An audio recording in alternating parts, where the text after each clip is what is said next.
देखो यार, आयरन इस बात की थी कि जब 2 अक्टूबर 2019 को पूरे देश भर में गांधी जयंती एज नॉन वायलेंस डे मनाया जा रहा था, तो उसी दिन हम दूसरी तरफ Joaquin Phoenix starring film joker देख रहे थे। और मानना पड़ेगा कि फिल्म हर तरीके से अद्भुत और अविश्वसनीय थी। और इस बात का पता इस तरीके से भी लगाया जा सकता है कि उस साल 2020 के ऑस्कर में फिल्म ने 2 ऑस्कर जीते थे, for best music and for best actor.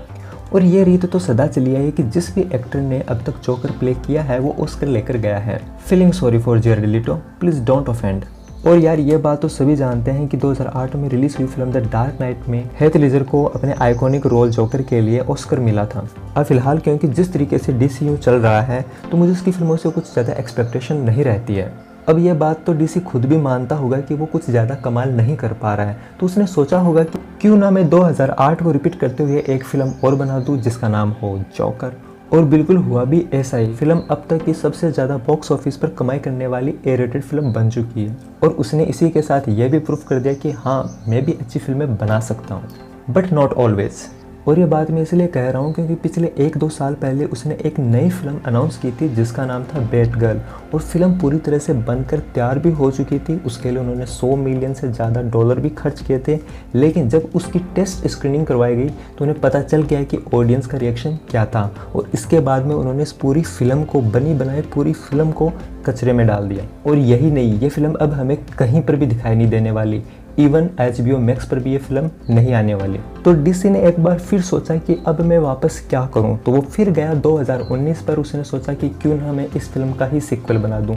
तो फिर उसने जोकर 2 अनाउंस कर दी, जो किसी ने भी नहीं मांगा था। अब किसी ने नहीं मांगा था, इसका मैं रीज़न दे सकता हूँ, क्योंकि जो 2019 में जोकर फिल्म रिलीज़ हुई थी वो अपने आप में एक पूरी फिल्म थी और लोगों को इससे कोई शिकायत भी नहीं थी। और लोगों ने इसको इतना ज़्यादा अप्रिशिएट किया कि मैं दावे के साथ कह सकता हूँ कि 2008 की द डार्क नाइट के बाद में अब तक की DC की सबसे बढ़िया फिल्म लोगों की यही रही होगी।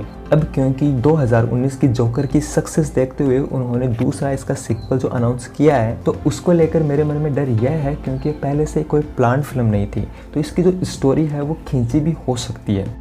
हाँ, मैं कह सकता हूँ कि फिल्म बेटर भी हो सकती है, लेकिन ज़्यादातर मामलों में अब तक हमने जितने भी सीक्वल्स देखे हैं जो कि बहुत पहले से प्लान नहीं थे और जानबूझ कर अगर खींचे गए हैं तो ओरिजिनल फिल्म का भी वो सत्यानाश कर देते हैं। और अगर ऐसा हुआ तो DC को एक बार फिर से लोगों का क्रिटिसिज्म झेलना पड़ेगा। अब रिसेंटली ही कल टॉड फिलिप्स जो इस फिल्म के डायरेक्टर हैं ने जोकर 2 का एक म्यूजिकल टीजर लॉन्च किया है, जिसमें उन्होंने लेडी गागा का नाम अनाउंस किया है जो कि एज हार्ले क्विन आपको इसमें दिखने वाली है। और उन्होंने इसके साथ इस फिल्म का टाइटल भी रिवील कर दिया है और उन्होंने इस फिल्म का नाम रखा है जोकर फॉली ए डे।